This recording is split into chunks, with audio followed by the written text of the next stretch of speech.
Assalamualaikum warahmatullahi wabarakatuh.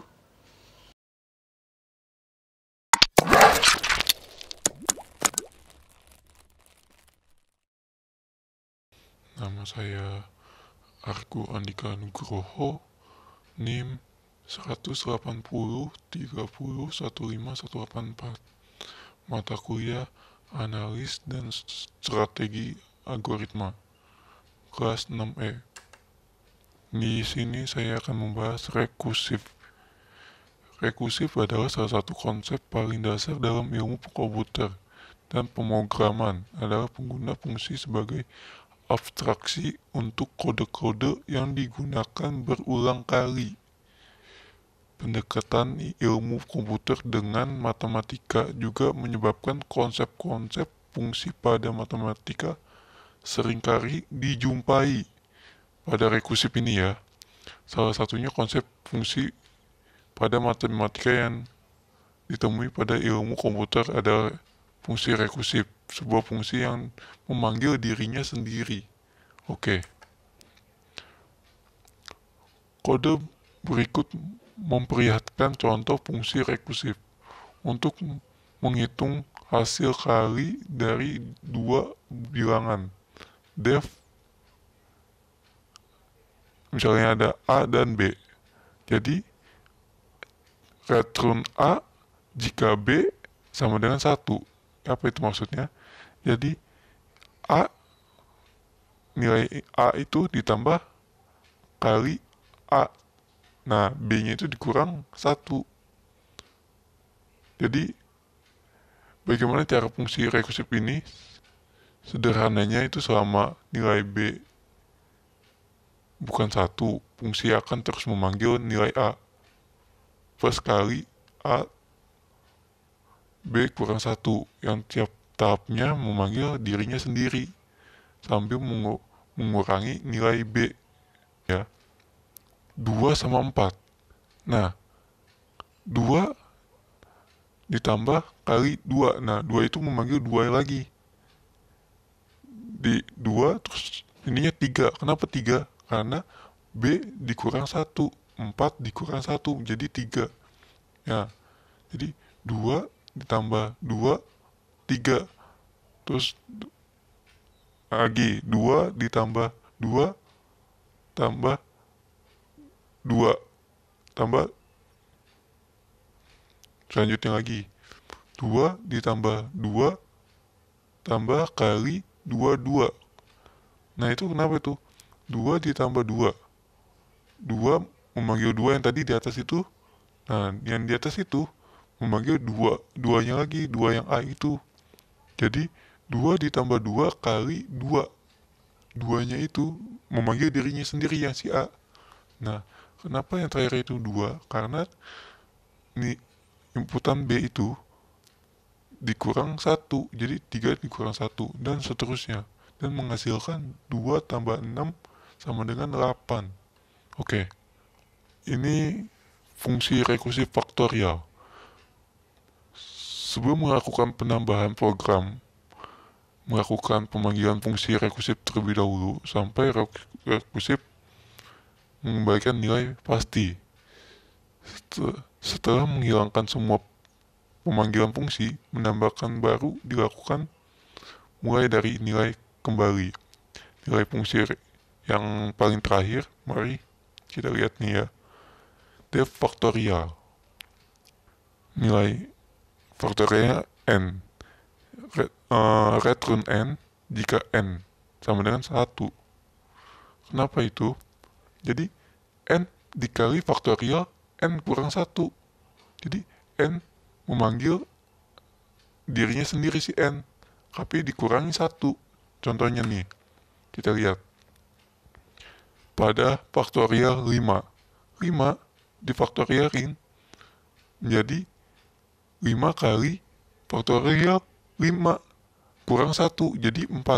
Nah udah ada 5 faktorial 4, diturunin lagi 5 kali 4 yang tadi itu diturunin ke bawah, dikali faktorialin lagi, faktorial dari 4 berapa sih? 4 dikurang 1. dia memanggil dirinya sendiri, 4 dikurang 1 menghasilkan itu, diturunin dan menghasilkan 5 dikali 24 sama dengan 120. Jadi tahapannya itu 5 dikali faktorial 4. Kenapa 4? Tadi yang saya bilang di sini. N dikurang 1. Nah, jadi 5 dikurang 1 sama dengan 4. Nah, ini diturunin ke sini. 4 dikali faktorial 3. Kenapa 3? Dari 4 dikurang 1 sampai seterusnya dan menghasilkan 24. Kenapa 24 nya tadi itu penurunan tuh, makin lama makin turun dan menghasilkan dikali 120. Oke. Nah, baik. Di sini contoh codingan rekursif faktorial. Dan di sini rumusnya nih. Dipakainya rumusnya di sini. Ya, saat di-run menghasilkan. Oke, kita masukkan juga inputan yang sama. Tuh. Di sini kelihatan 5 kali 4 kali 3 kali 21 kali 1 menghasilkan 120 sama rekursif deret Fibonacci. Ciri khusus deret ini adalah tiap-tiap suku adalah hasil penjumlahan dari nilai 2 suku sebelumnya. Misalkan ya, suku kedua adalah penjumlahan dari suku ke-0 yang bernilai 0 dengan suku ke-1 yang bernilai 1.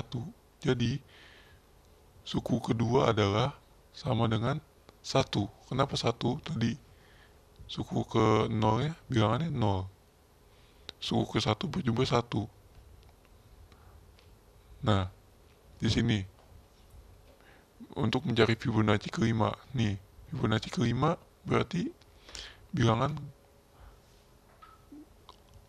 suku bilangan kedua belakang. Nah, di sini untuk mencari Fibonacci 5 suku kedua sebelumnya. Jadi, habis 5 sebelumnya 5, 4 dan 3. Terus mencari 3 berarti 2 sama 1. Mencari 4 3 sama 2. Mencari 3 2 sama 1. Jadi Fibonacci itu melihat nilai suku sebelumnya, 2 suku sebelumnya.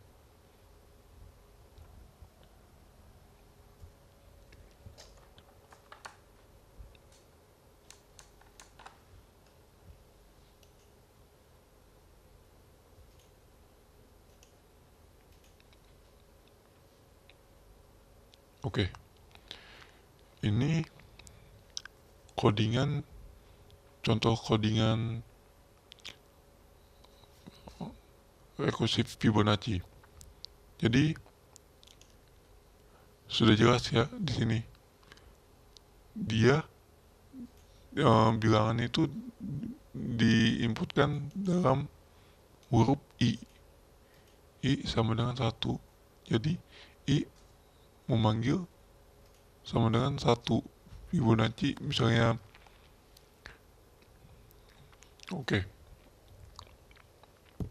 Oke, ini hasil contoh codingan rekursif Fibonacci. Jadi kalau dijalanin ya hasilnya seperti ini. Saya masukkan inputan 5. Nah, yang tadi saya bilang inputan 5 itu sebelumnya. Oke. Deret Fibonacci-nya ada 0, 1, 1, 2, 3. Kenapa bisa gitu? Dan mengapa menghasilkan hasilnya jumlah sukunya menjadi 7? Jadi penjumlahan dari 0 ditambah 1 ditambah 1 2 ditambah 2 4 ditambah 4 lagi jadi 7. Nah, sini 7. Ini angka terakhir suku keempat, indeks keempat adalah 3 terakhirnya.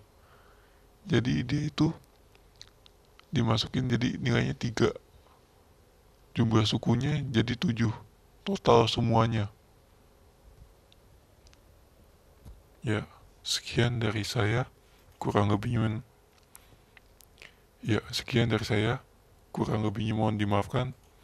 Wassalamualaikum warahmatullahi wabarakatuh.